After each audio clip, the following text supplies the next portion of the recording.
President Rodrigo Duterte on Labor Day signs an executive order banning contractualization. Contractualization, or ENDO, or end of contract, is the illegal practice of hiring fixed-term employees and continuously renewing their contracts to avoid giving benefits a regular worker is entitled to. Ending this labor practice is among the key campaign promises of Duterte. Duterte says Section 2 of the EO spells out a prohibition against illegal contracting and subcontracting. It's the crucial provision in the draft EO that was contested by the Trade Department, as this will allow direct hiring to be the general norm in employment relations. Duterte also says the EO prohibits any undertaking to circumvent the worker's right to security of tenure. It defines security of tenure as the right of employees not to be dismissed or removed without just and authorized cause and observance of procedural due process constituent with the Labor Code as amended. Labor Secretary Silvestre Bello III previously said there will no longer be an executive order to end contractualization and left it to Congress to pass a law.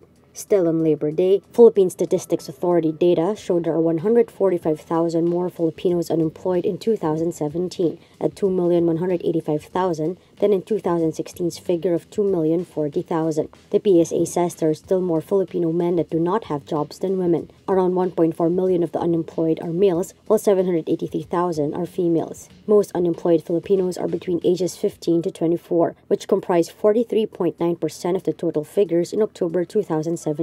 Of the unemployed, 665,000 finished junior high school. It is followed by college graduates at 449,000. Government data also show the country's average unemployment rate increased from 4.7% to 5%. Ilocos Norte posts the highest unemployment rate among regions at 8.2%, a sharp rise from its 2016 rate of 5.4%. It is followed by Metro Manila at 6.1%, a small increase from last year's 6%. President Rodrigo Duterte promised to create more jobs and to end contractualization. But recently, the president also ordered the closure of Boracay due to environmental problems, displacing 36,000 workers who are heavily dependent on the tourism economy. Some 251,000 overseas Filipino workers in Kuwait also fear for their future amid the diplomatic row between the Philippine government and the Gulf country. Philippine ambassador to Kuwait Renato was declared persona non grata after the embassy rescued abused OFWs. Porn star Stormy Daniels files defamation charges against United States President Donald Trump Monday. Daniels claims she had an affair with Trump in 2006. She adds she was threatened in a Las Vegas parking lot after agreeing to an interview with In Touch magazine about her alleged affair with Trump. Daniels says Trump made false and defamatory statements about her in an April 18 tweet. Trump tweeted, quote, "A sketch years later about a non-existent man, a total con job, playing the fake news media for fools, but they know it." Trump was reacting to Daniels' statement that a man had warned her in 2011 to leave Trump alone. The lawsuit says, quote, "Mr. Trump used his national and international audience of millions of people to make a false statement to denigrate and attack Ms. Clifford." It also says Daniels has received more threats and had to hire bodyguards since Trump's tweet.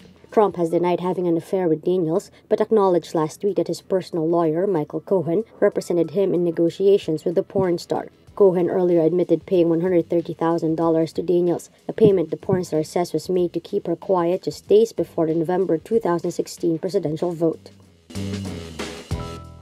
10 journalists, including Agence France-Presse's chief photographer in Kabul, Shah Marai, are among dozens killed in attacks across Afghanistan Monday. It is the deadliest day for the country's media since 2001. A double suicide blast in Kabul killed 25 people and wounded 49. ISIS claims the attack. Afghan police say the bomber disguised himself as a journalist and detonated himself among the crowd. Marai joined AFP as a driver in 1996, the year the Taliban seized power, and began taking pictures on the side, covering stories including the U.S. invasion in 2001. In 2002, he became a full-time photo stringer, rising through the ranks to become the bureau's chief photographer. The BBC also confirms one of its reporters, Ahmad Shah, is killed in a separate attack in eastern Khost province, near the border with Pakistan. Shah was shot by unidentified armed men. In a third attack, 11 children are killed and 16 people wounded, including Romanian and Afghan soldiers, when a suicide attacker exploded his car near a NATO convoy in the southern province of Kandahar. There is no immediate claim of responsibility for that attack. United States Defense Secretary Jim Mattis says militants are targeting journalists in Afghanistan because they are weakened and want more news coverage in order to undermine the country's electoral process ahead of an expected vote in October.